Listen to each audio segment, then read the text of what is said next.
बठिंडा पंजाब की ये पवित्र पावन भूमि पर श्रवण करने का सौभाग्य प्राप्त हुआ है। जो फागुन के इस पवित्र अवसर पर शिव महापुराण की कथा का लाभ ले रहे हैं। और तेरी कृपा बिना ना हिले एक भी अणु लेते श्वास, तेरी कृपा से तनु तनु बखान क्या करूं मैं राखों के ढेर का, चपटी बहुत में है खजाना कुबेर का। हे गंगधार मुक्ति द्वार ओंकार तू, बोले ओंकार तू आयो शरण तिहार शंभु तार तार तू। बखान क्या क्या करूं मैं राखों के ढेर का। देवाधिदेव महादेव की कृपा से, करुणा से बठिंडा पंजाब की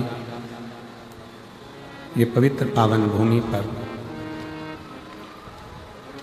श्रवण करने का सौभाग्य प्राप्त हुआ है। बड़े भाग्यशाली हैं आप और हम सभी, जो फागुन के इस पवित्र अवसर पर शिव महापुराण की कथा का लाभ ले रहे हैं। आज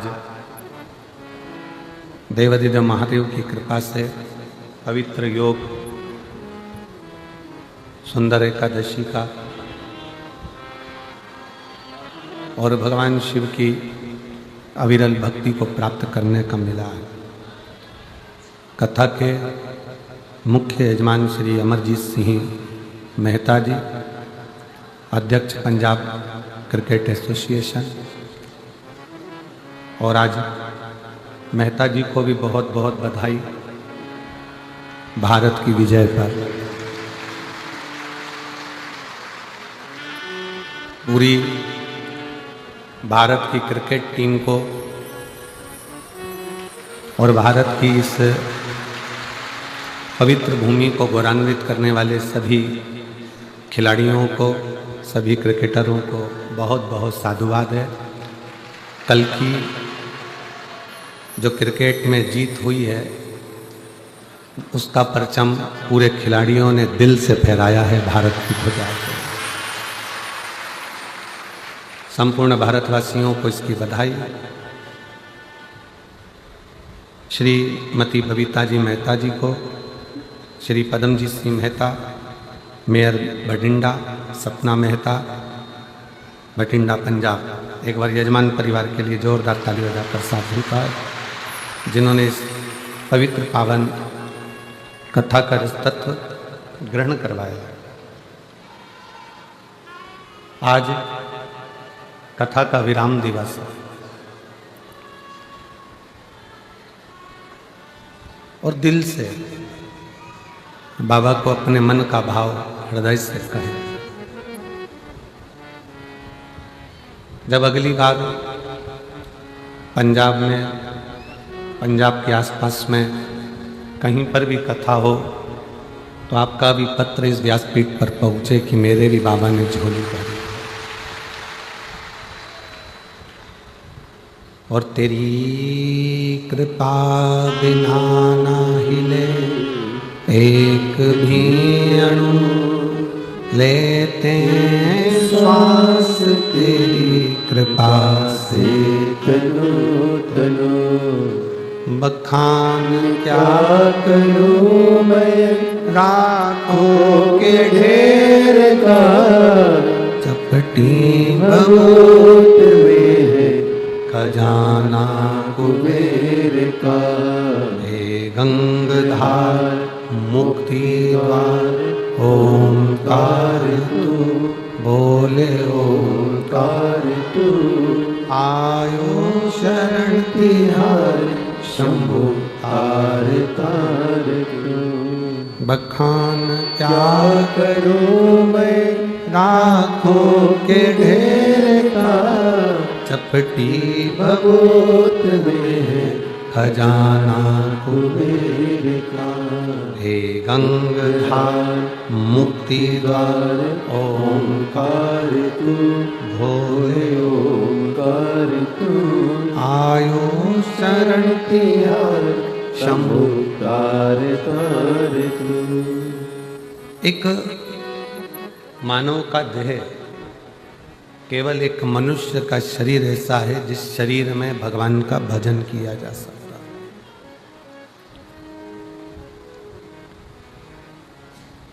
प्रत्येक जन्म में पत्नी भी मिलेगी, पति भी मिलेगा, बच्चे भी मिलेंगे। ऐसा कोई जन्म नहीं है जिसमें पत्नी नहीं होगी, पति नहीं होगा, बच्चे नहीं होंगे। प्रत्येक जन्म में भोजन भी मिलेगा, प्रत्येक जन्म में पेट भरने का साधन भी मिलेगा, प्रत्येक जन्म में पीने को पानी भी मिलेगा। हर जन्म में आपको भोजन भी मिलना है, पानी भी मिलना है, हर जन्म में पत्नी भी मिलना है, पति भी मिलना है, बच्चे भी मिलना है। पर जितने भी बाकी के जन्म हैं उन जन्म में आप भगवान का भजन नहीं कर पाओगे। भजन तो केवल मनुष्य की देह में ही मिलता है। केवल एक मानव का शरीर ऐसा है जिस शरीर से हम भगवान का भजन कर सकते। चींटी, माथे में रहने वाला जुआ, खटमल, मच्छर, मछली, मगर, ये जितने जीव हैं ये भगवान का भजन नहीं कर पाते। भजन करने के लिए तो केवल एक मानव का शरीर है जिसको भगवान ने दिया है और जिससे हम भजन कर। बाकी के किसी शरीर से हम भगवान का भजन नहीं कर सकते। 83,99,999 योनियां भजन करने के लिए नहीं मिली, पर एक योनि है 84,00,000वें नंबर की, वो है ये मानव की योनि, जिसमें आपने कुछ अच्छा कर लिया तो हो सकता है कि अगला जन्म हमारा हो ही ना और हम भगवान शंकर की शरणागति में विराजमान। बार बार जन्म, बार बार मृत्यु, फिर जन्म, फिर मृत्यु। जगत गुरु शंकराचार्य जी कहते हैं पुनरपि जननम पुनरपि मरणम के प्रपंच से दूर हट जा। कब तक जन्म लेंगे, कब तक मरेंगे, कब तक ये शरीर का, कब तक ये शरीर की खोल, ये कपड़ा हम बदलते रहेंगे, कब तक?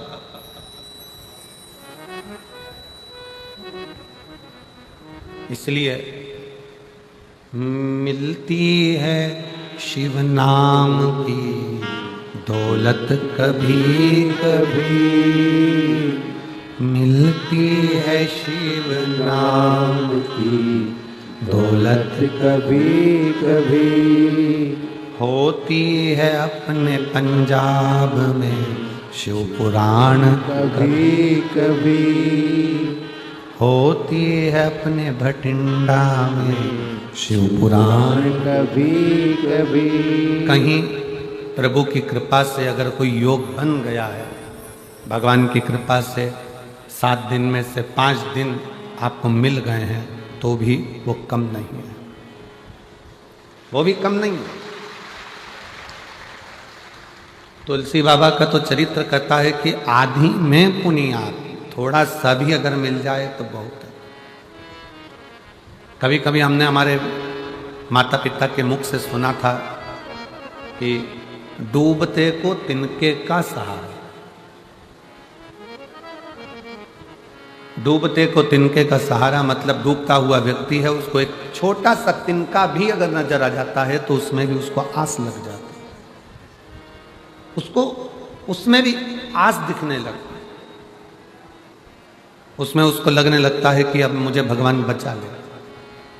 डूबते को तिनके का सहारा। उसी तरह जब आप संसार के प्रपंच में, दुखों में, कष्ट में चारों तरफ से घिरे हुए हो, उस समय पर एक लोटा जल लेकर शंकर के मंदिर जाना तो आपको लगेगा कि डूबते को तिनके का सहारा है, एक शिव भक्त को शिव का सहारा।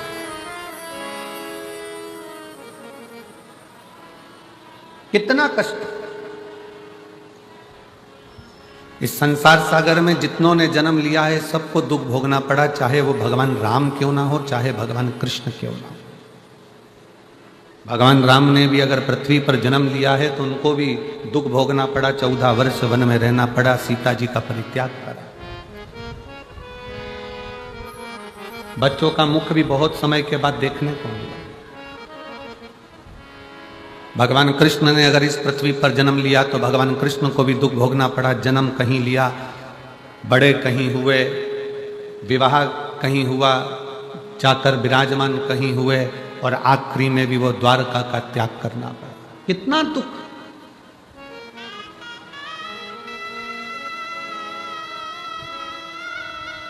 कोई महाराज तुमको मिल जाए, कोई महाराज तुमको मिल जाए, कोई बाबा तुमको मिल जाए और तुमसे कह दे कि मैं तेरी जिंदगी में दुख नहीं आने दूंगा, तो समझ लेना कि पक्का झूठेला है, पक्का झूठेला है, झूठ बोल रहा है।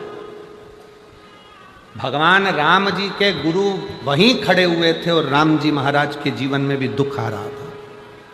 भगवान कृष्ण के गुरु गर्गाचार्य बाबा भी वहीं खड़े हुए थे और भगवान कृष्ण की जिंदगी में भी दुख आ रहा था। कोई तुमसे कह दे कि मैं तुम्हारे कोई दुख नहीं आने दूंगा, तो समझ लेना कि पक्का झूठ बोल रहा है।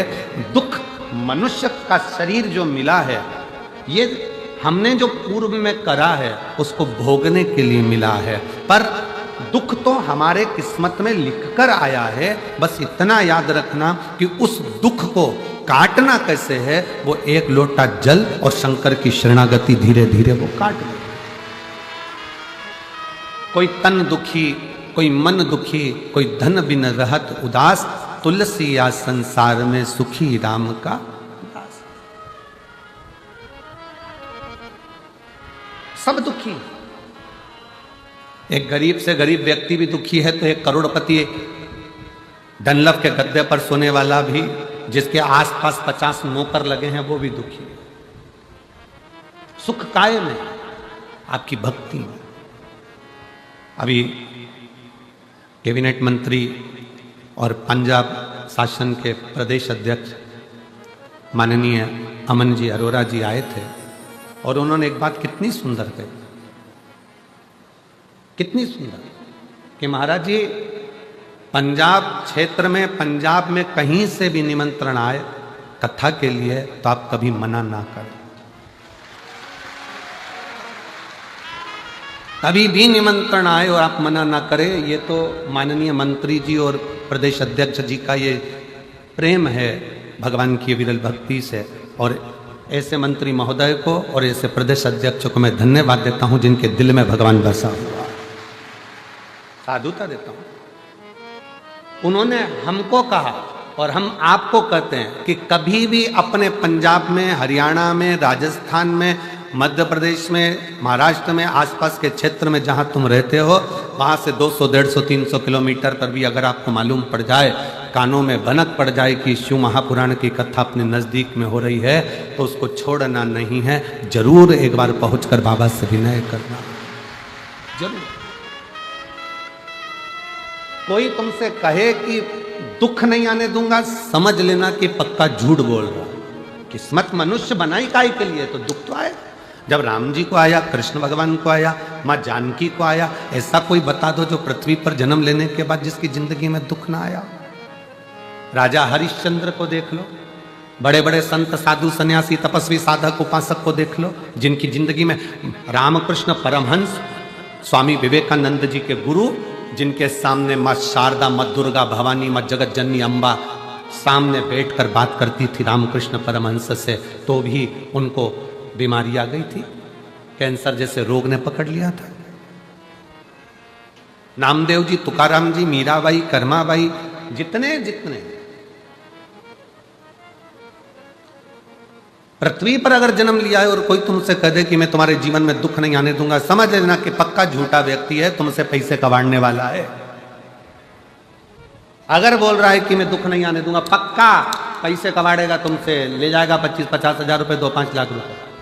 अगर कोई तुमसे कहे कि मैं दुख नहीं आने दूंगा, उसको कहना महाराज संसार में जन्म लिया है तो दुख तो आएगा, बस इतना जरूर है कि शिव महापुराण की कथा कहती है उस दुख को कोई नहीं मिटा सकता।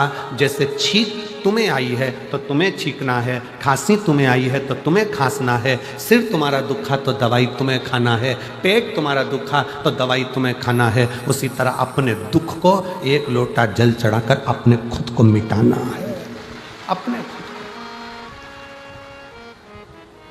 सीहोर वाला महाराज तुम्हारे दुख को नहीं, तुम्हारा दुख एक लोटा जल से मिटेगा। सारी समस्या का हल एक लोटा जल। तुम्हारा दुख, तकलीफ, कष्ट, बीमारी, कर्ज, अपनी मेहनत, अपनी लगन, अपना विश्वास। थोड़ी सी भी बीमारी अगर शरीर में आ जाए, थोड़ा सा कर्जा हो जाए, थोड़ा सा दुख आ जाए तो रोना मत, बिल्कुल मत रोना। कह देना मैं जा रही हूं मेरे मायके सीहोर कुबरेश्वर धाम, मैं मेरे बाप से कहकर आती हूं कर्जा चुकाएगा।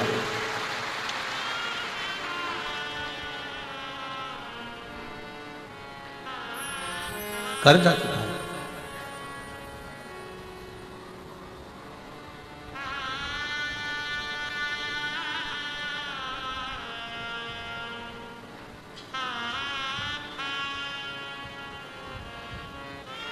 आज एक बात बहुत अच्छे से पंजाब की इस भूमि पर कहना चाहेंगे। हमारी सीहोर की बिटले सेवा समिति जो बच्चे पढ़ना चाहते हैं और उनके पास एजुकेशन का पैसा नहीं होता तो उनको पढ़ाती है, चिकित्सा कराती है, शिक्षा, चिकित्सा, भोजन, अन्न सब उसका निःशुल्क कर देती है।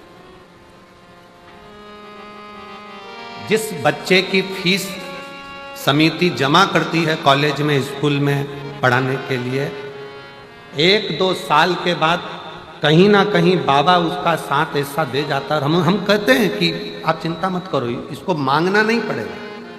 शंकर भगवान इसके परिवार को इतना प्रबल कर देता है कि फिर इसको फीस की जरूरत नहीं पड़ती, परिवार ही उसकी भरण पोषण कर लेगा।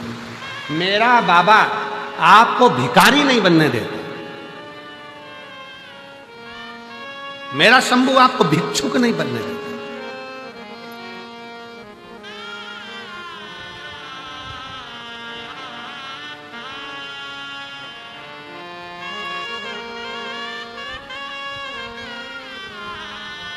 भीख, भिक्षा देना सरल है, पर जो भिक्षा मांग रहा है उसको काम से लगाना कठिन है।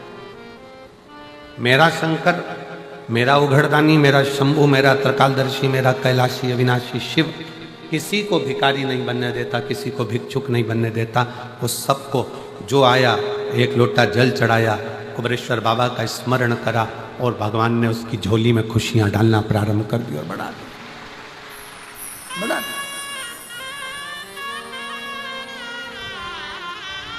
दुख आएगा ये पक्का है, तकलीफ आएगी ये पक्का है।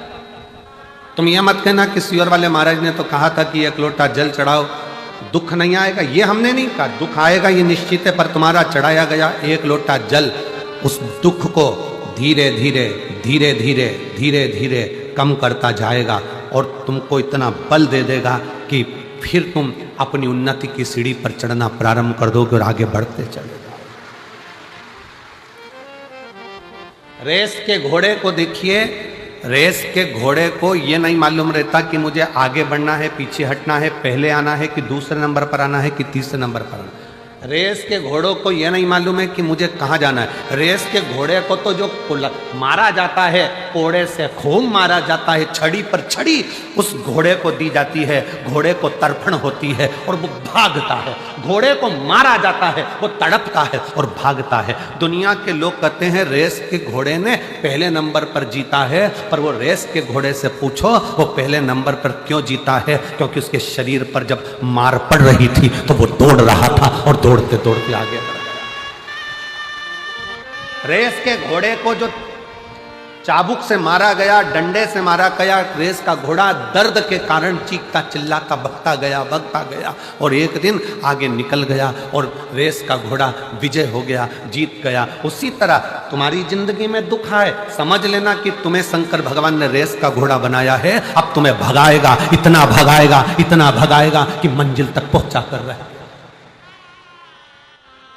दुख आएगा, कष्ट आएगा, और दुनिया में कोई तुमसे कह दे कि मैं तेरा दुख मिटा दूंगा तो समझ लेना पक्का झूठेला है, नंबर 1 का झूठेला। दुख तो आना है। राम जी को आया, उनके गुरु पास में खड़े थे, गुरु जी कहते थे कि मैं दुख नहीं आने दूंगा। राम जी के जीवन में भी दुख आया है, भगवान कृष्ण के जीवन में भी दुख आया है, माता जानकी के जीवन में दुख आया है। माँ कौशल्या के कई सुमित्रा, माँ रुक्मणी, माँ जानकी, सतभामा, जामंती, कालंदी, कौन है जिसके जीवन में तकलीफ है? नहीं। रामकृष्ण परमहंस, चैतन्य महाप्रभु, नामदेव, तुकाराम, सबको देख लीजिए आप, सबके जीवन में दुख।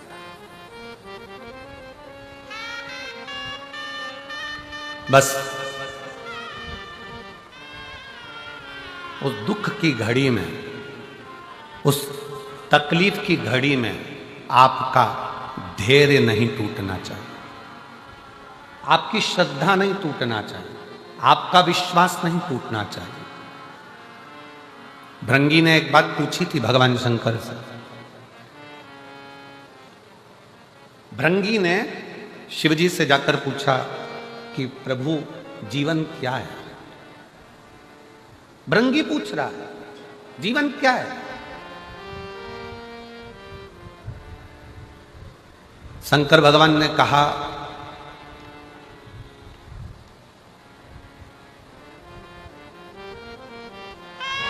जीवन एक संघर्ष है,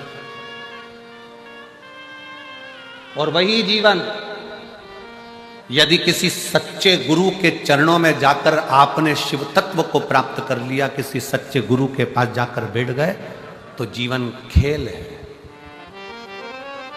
जीवन खेल है। और यदि जैसा गुरु ने बताया उस पथ पर चल दिए तो जीवन उत्सव है, जीवन का उत्सव मनाना प्रारंभ कर दो। 3 क्रम है। भृंगी ने भगवान शिव जी से पूछा कि जीवन क्या है? भगवान शंकर ने कहा कि जीवन संघर्ष है, पर किसी गुरु का साथ मिल जाए तो जीवन खेल है, और अगर गुरु ने जो बताया उस पथ पर चल दिए तो जीवन उत्सव है। मतलब संघर्ष की जिंदगी में एक अच्छे गुरु का होना जरूरी है। गुरु का होना जरूरी है।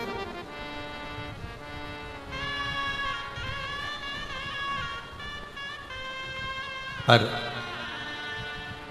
आड़े टेढ़े गुरु नहीं बनाना।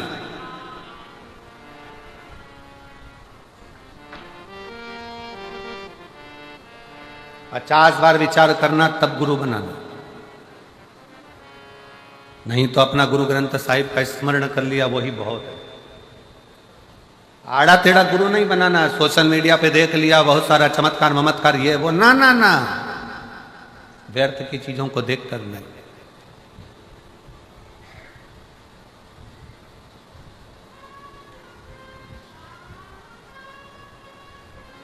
व्यर्थ की चीजों को देखकर। ऑनलाइन दिखता कुछ है, तुमने देखा कितना अच्छा सूट लग रहा है, कितना अच्छा रुपट्टा लग रहा है, कितना अच्छा सूट है, कितनी अच्छी चप्पल है, कितनी अच्छी सैंडल है, ऑनलाइन बुलवा लिया। दिखाया तो अच्छा था, जब आया तो मालूम पड़ा पाँव के अंदर ही फंस गया, अब वो पजामा ही नहीं चढ़ रहा।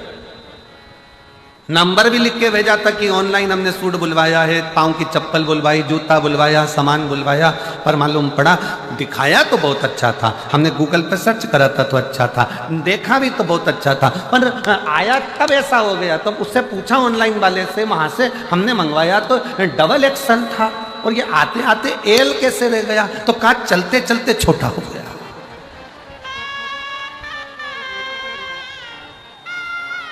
मंगाया तो बड़ा ही था, मंगाया तो श्रेष्ठ था, पर वो आते आते तो ये देखा देखी में मत जाना, देखा देखी में बिल्कुल मत पढ़ो। फिर निवेदन है, शिव महापुराण की कथा में आने के बाद आप शंकर की कथा में अगर टीवी पर कथा सुनते हो, मोबाइल पर शिव पुराण की कथा सुनते हो, तो एक बार पंडाल में जाकर भी ध्यान लगा कर देखना कि हमने कहीं ऑनलाइन गड़बड़ खरीदी तो नहीं कर ली। एक आध बार कथा में बैठकर भी देखो कि बाबा क्या करता है और क्या नहीं करता। देखो अपनी आंखों से। गुरु बनाना सरल बात नहीं है साहब, बहुत बहुत कठिन विषय है। पहले के जमाने में चेला गुरु को ढूंढता था, आज के जमाने में गुरु चेले को ढूंढ रहे हैं। हमसे मंत्र ले लो भाई।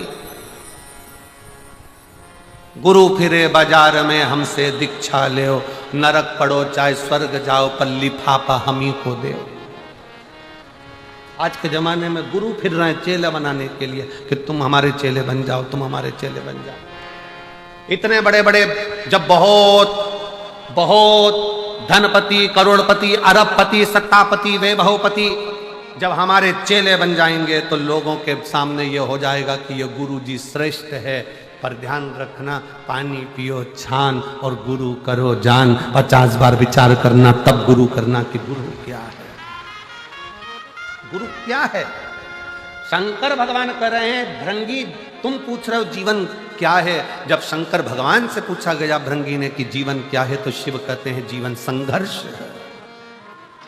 पूरा जीवन संघर्ष है, पूरा जीवन उलझन है। पर उस जीवन में अगर कोई सच्चा गुरु मिल गया तो समझ लेना कि जीवन खेल है। जब गुरु मिल जाता है तो कह देता है अब घबराना नहीं है, तो खेल खेल में जीवन निकल जाता है। और अगर गुरु ने जो बताया सारी समस्या का हल, एक लोटा जल, गुरु ने जो बताया कि ऐसे बेलपत्र चढ़ा दो, ऐसे पानी चढ़ा दो, ऐसे धतूरा चढ़ा दो, ऐसे काम कर लो, ऐसा काम कर लो, गुरु ने अगर बता दिया और उस पथ पर तुम चल लिए तो समझ लेना कि फिर जीवन में कोई दुख नहीं, उत्सव ही उत्सव है। गुरु के पथ पर चलना, गुरु के बताए मार्ग पर चलना। जीवन संघर्ष भी है, गुरु मिल जाए तो खेल भी है, और गुरु के बताए मार्ग पर चल गए तो जीवन उत्सव भी, जीवन आनंद भी। और इसमें कई बैठे हैं, ये लाखों की भीड़ में ना जाने कितने बैठे हैं जिनके जीवन में संघर्ष था जब तक शिव महापुराण की कथा नहीं मिली थी। जिनके जीवन में संघर्ष था, संघर्ष के बाद जब कथा सुनना चालू कर दी तो अब ऐसा लगता है कि अब तो सब ठीक हो जाएगा, चिंता वाला बात नहीं है। मतलब जीवन खेल हो गया। और फिर जब जीवन खेल हो गया और तुमने शिव जी के मंदिर में जाकर एक लोटा जल चढ़ाना प्रारंभ करा, चावल का दाना चढ़ाना चालू करा, पीला चंदन, लाल चंदन, बेलपत्र, दुर्वा का प्रयोग करना प्रारंभ करा, अब समझ में आ गया कि हमारे घर में तो उत्सव ही उत्सव है, हमारे घर में कोई कमी नहीं, शिव की कृपा बरसना प्रारंभ। एक पत्र है,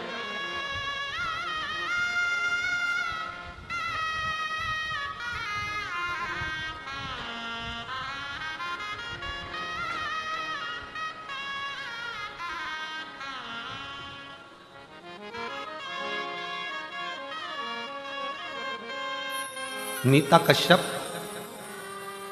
पति प्रदीप कश्यप, सहारनपुर से हूँ। मेरा मोबाइल नंबर ये आप ही है, आ जाइए, एक बेलपत्र ले जाना, आ जाओ। एक लोटे जल का मैं क्या वर्णन करूँ गुरुदेव, मेरी चेस्ट में गठान हो गई। हम नज़दीक के हॉस्पिटल में गए तो उन्होंने बोला कि ये गठान अच्छी नहीं है, आप बड़े हॉस्पिटल में दिखाओ। हम एम्स में जाने को बोले, ऋषिकेश के हॉस्पिटल में पहुँच गए। वहाँ जब जांच करी तो बताया कि कैंसर आया है, और कैंसर आया है। फिर ऑपरेशन का बोल दिया, ऑपरेशन का बोला, 2 कीमो भी हो गए पर शरीर ठीक नहीं। डॉक्टर ने देखा कि ये अब शरीर किसी काम का नहीं। ऑपरेशन होने के बाद भी, कीमो होने के बाद भी ये शरीर की श्रेष्ठता नहीं है, मतलब डॉक्टर जवाब की ओर। तब खर्चा ज्यादा होने लगा तो परिवार वालों ने भी मुख मोड़ लिया, परिवार के लोग भी मुख मोड़ लिए, कोई साथ नहीं देता। गुरुदेव, अपनी बहन से हमने कहा कि बहुत तकलीफ है, क्या करें। बहन ने कहा, जीजी कथा सुन, सीहोर का बाबा आता है, शिव महापुराण की कथा होती है तो उसको सुन। कथा सुनकर मैं सीहोर चली गई, वहां से रुद्राक्ष लाई, कंकर शंकर की पूजन करी, पशुपति नाथ का व्रत, क्योंकि धन भी नहीं था, कैसे लगाते, शरीर भी साथ नहीं दे रहा था। डॉक्टर ने तो कह दिया कि शरीर बेकार। कुछ समय पशुपति व्रत करे, मैंने खुद सीहोर पहुंच गई, रुद्राक्ष ले आई, बाबा से प्रार्थना कर, अगर मैं थोड़ी भी अच्छी हो गई तो तेरी कावड़ भरने के लिए आऊंगा। मैं सीहोर की कावड़ यात्रा में पहुंच गई। गुरुदेव, आप कहते हो कि कावड़ यात्रा सीहोर की केवल कावड़ यात्रा है। मैं कहती हूं कि दुनिया का सबसे बड़ा दुख हरने वाली कावड़ यात्रा है तो सीहोर की, जहां व्यक्ति अपने दुख को मिटा देता। मैं वहां गई, बाबा से प्रार्थना करी, कावड़ चढ़ाई और बाबा से विनय कर कर वापिस आ गई। गुरुदेव, 2 महीना बीता, फिर वापिस मेरी जांच प्रारंभ हुई क्योंकि शरीर में कष्ट था। जब जांच प्रारंभ हुई तो डॉक्टर की दोबारा से जांच होने पर बाबा ने ऐसी कृपा कर दी कि मेरे शरीर का जो कैंसर था उसकी रिपोर्ट सारी नॉर्मल आ गई और मेरा शरीर ठीक हो गया। मैं बाबा को प्रणाम करने के लिए आई, मैं बाबा को नमन करने। एक शिव तत्व, आजा बेटा,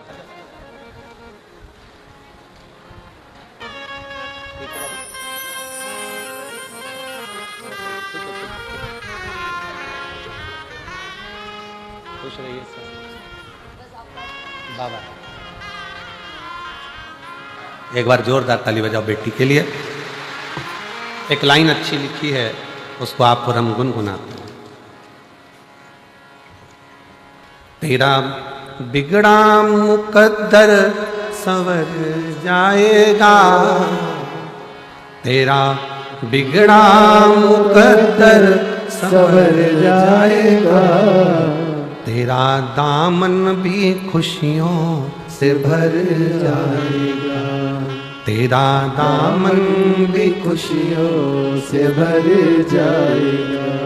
दानी बड़ा ये भोलेनाथ है, दानी बड़ा ये भोलेनाथ है, मन की मुरादों को दे जाएगा, ये मन की मुरादें। एक विश्वास प्रकट